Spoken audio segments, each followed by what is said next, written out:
Ada kedai roti canai. Nama dia kedai roti canai Bini Muda. Nama dia. Kalau orang tak tahu, tahu. Bukan dia bini muda. Bini kepada muda. Bini kepada muda. Tapi jangan suka kedai dia. Tengku dolar. Kadang dia pernah order 40 pin. Order kat Bandar Pusat suruh hantar pakai. Tutup kedai saya tu nak pergi hantar 40. Seronok lah moga raja tepa. Dah tutup kedai Bandar Pusat, dia hantar raja 40 pin. Raja suka menang makan roti canai kedai dia.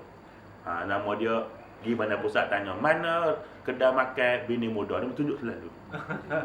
Tapi sorang lagi dua dah kan. Jadi nak sebutnya tadi ni, kalau begitulah kehidupan kita. Nah, jadi maknanya kehidupan kita tadi kita boleh terima. Jadi mana kita nak dahulukan? Ini persoalannya kan. Kita boleh terima mati kan? Kita boleh terima sakit, kita boleh terima miskin. Tak? Tapi dalam keadaan ujian itu, ke mana kita nak bawa? Imam Malik. Satu Imam Malik. Imam Malik ni kalau kita baca cerita dia, tuan-tuan. Tak? Pelik-pelik cerita Imam Malik ni. Dia sayang ke Nabi tu, tuan-tuan sekalian. Nak ni sebuah sahabat tu, dia tak apalah. Sezaman dia, pelik benar dia sayang ke Nabi ni. Pernah satu ketika, dia tengah nazak. Tengah sakit nazak. Orang bertanya, ya wahai Pak Syekh, tolong sahkan hadis ni. Dia suruh orang angkat dia. Orang kata terai masa tidur, sudahlah tak? Dia kata tidak mungkin. Aku menerangkan satu benda yang besar yang membabitkan Rasulullah dalam keadaan aku berbaring. Sama tu sekali. Pernah dia tengah mengajar kitab Al-Muwatta, buku dia tu. Ketik di lipan, di kala jengking. Nah, dia tahan. Dia terus baca kitab dia. Orang tengok muka dia berubah. Orang tanya, kenapa berubah? Ada menanti ketik. Kenapa Tok Syekh tak berhenti? Tak mungkin aku berhenti ketika aku membacakan satu perintah yang besar daripada kekasih Allah, hanya aku berhenti kerana aku nak mengubat diriku sendiri. Kan pelik tuan-tuan sekalian. Padahal berhenti pun tak ada masalah ke satu.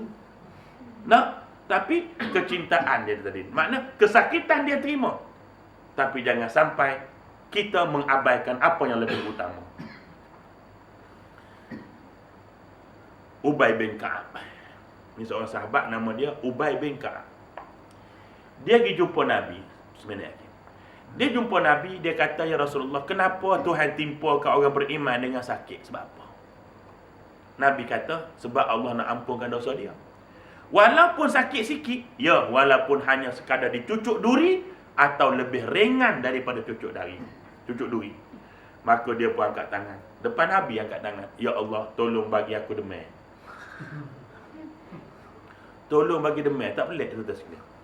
Nah, macam kita cerita hari tu, seorang ahli waliullah tu, dia tengah makan-makan, tiba-tiba dia muntahkan makanan dia.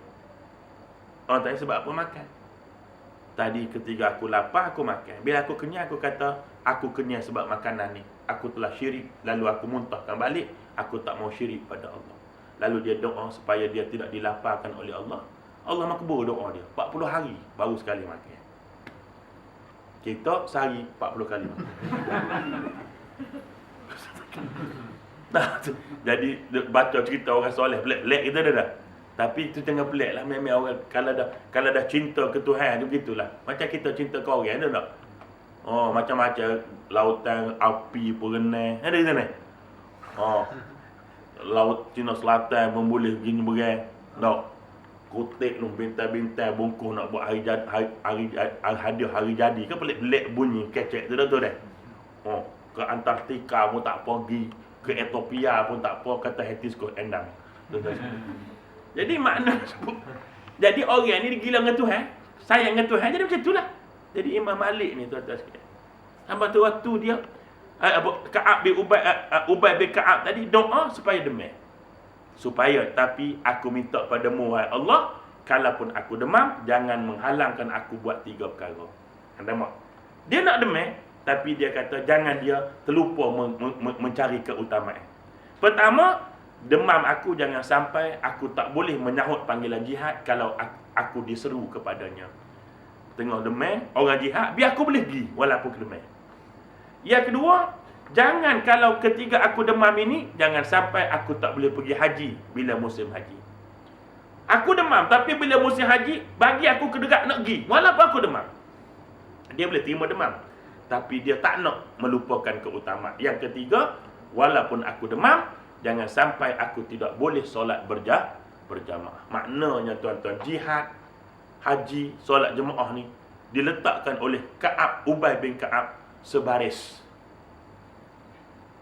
Dia nak demam macam kita. Demam tak apa. Jangan sampai kita melewatkan sembahyang. Kita tak apalah, saya redalah buat macam mana. Tuhan dah bagi saya sakit. Tapi sembahyang lambat. Allahu Akbar. Jadi kenapa sakit kita? Patutnya makin sakit makin cepat sembahyang dak. Moga hukum adatnya antara orang sihat dengan orang sakit dulu mati. Hukum adatnya. Walaupun hukum Tuhan ni lainlah, tapi hukum adatnya dah. Baik, jadi maknanya walaupun kita ini kan boleh terima kematian, boleh terima sakit, tapi jangan sampai melupakan keutamaan. Itulah jadi maksudnya tadi.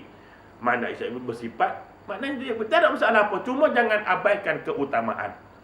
Apa-apa pun mesti mendahulukan keutamaan apa yang hendak diutamakan oleh kita dalam kehidupan kita ini. Itulah bendanya yang saya nak sebut, insya-Allah.